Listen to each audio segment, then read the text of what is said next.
Good evening, everyone. Dr. Gagandeep Kaur Gulati this side from Weaving Dreams. We keep on organizing various talk shows, webinars, lectures, panel discussions on our Weaving Dreams YouTube channel. Recently, we have started with the Youth Talks, wherein we invite the students who share their perspectives on different themes, and it's always a group discussion. Let us today understand the concept of group discussion. A group is a collection of individuals who have regular contact and frequent interaction and who also work together to achieve a common set of goals. At the same time, discussion is the process whereby two or more people exchange information or ideas in a face to face situation to attain a goal. Now, the goal may be to increase the knowledge. The goal may be to have an agreement that can lead to action or disagreement leading to competition or something else.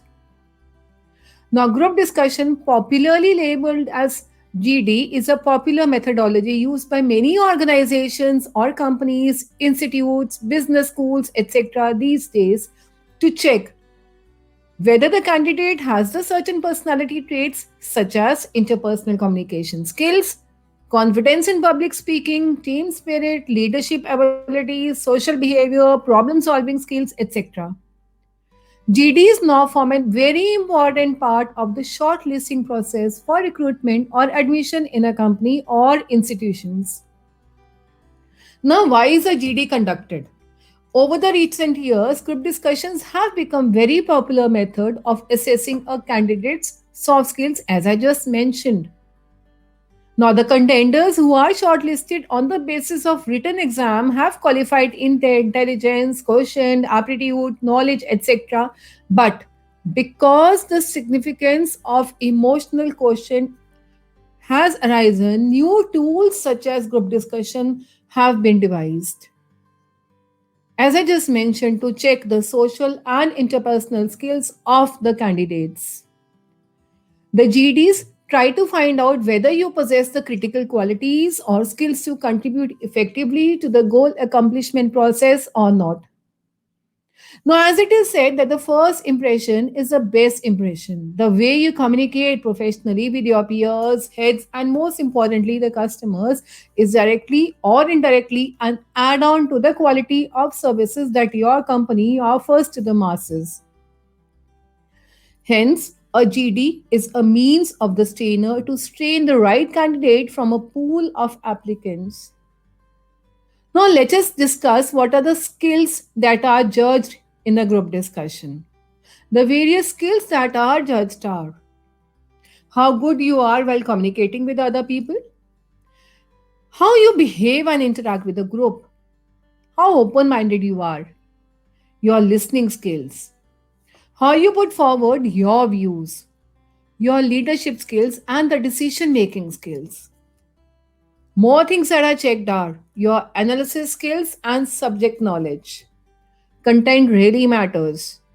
Your problem solving and critical thinking skills. And finally, the attitude and confidence of yours.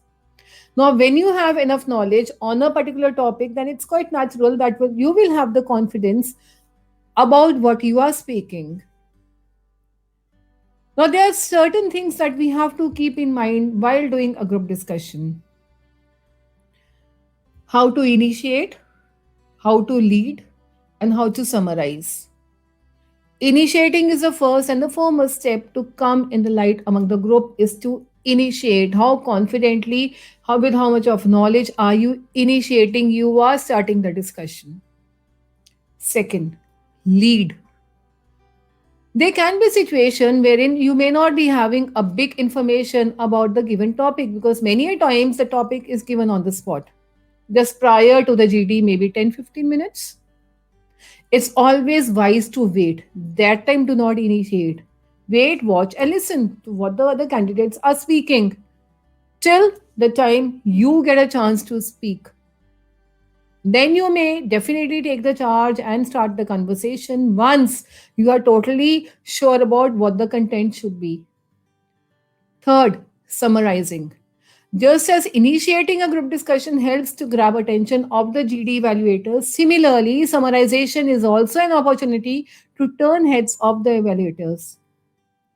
Remember one thing, as I just said, most of the admission procedure to the topmost MBA colleges in India, or even when you are going for the jobs, they are organizing the group discussions. This has become so important now. With certain simple, very easy tips or tricks, you can always learn how to initiate, how to lead, how to summarize the complete group discussion so that you can perform the best. I would be making certain videos on various tips and tricks on how to perform well in a group discussion. In my future videos, you would be learning all these skills.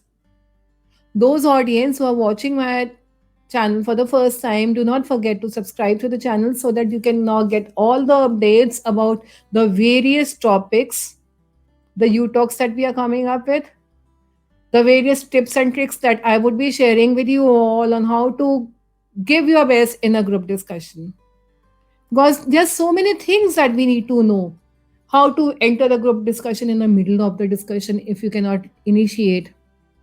One more thing, how to stay active throughout the group discussion, how to conclude the group discussion. There are so many skills that we need to have: leadership skills, listening skills, interpersonal skills, the convincing power towards the evaluators, the presentation skills. All these things actually do matter. Now, how exactly the group discussion is conducted? Normally, there are 7 to 12 participants in the complete group. The complete group of the candidates, it can be the college candidates or it can be when you are applying for a job, they all are given a complete topic or a given situation which can either be factual, it can be abstract, it can be case based, and typically it can be the current affairs also. Now after this, the group of candidates are there, then they are asked to discuss the topic among themselves for a specific duration. Now, this duration can be 15 minutes to 40 minutes to maybe 1 hour. That depends from college to college or organization to organization. While the group discusses the pertaining issue at hand, the moderators or the panelists, they silently observe each candidate on various predetermined parameters. They're always determined before the conversation, before the discussion, so that they can always judge the candidates on that. The panelists then assign the scores to every candidate based on his or her individual performance as well as how he performed within the group. So both the things are actually checked. Now, for example, in the game of football, where you play like a team, passing the ball to each team member, and the aim for the complete team is to attain a goal. Likewise, the group discussion is also based on a teamwork, incorporating views of different team members to reach a common goal. So, finally, a group discussion refers to a communicative situation that allows the participants to share their views and opinions with the other participants and the audience. It is a systematic exchange of information, exchange of views, exchange of opinions about a topic, a problem, an issue, a situation among the members of the group who share some common objectives. So, this was the concept of a group discussion. In all my future talk shows or my future videos, I would be sharing the tips and tricks on how to crack the group discussion, how to come out well with the group discussion so that you can always get the best of the score by the evaluators. Thank you so much for watching. Don't forget to subscribe to the channel so that you keep on knowing what all new topics, new tips, new tricks that we are coming up for the group discussion, and not only group discussion, for the various other themes, for the various other lectures or the webinars or the U talk shows or the panel discussions. Thank you. Don't forget to subscribe. Bye bye for now. Thank you.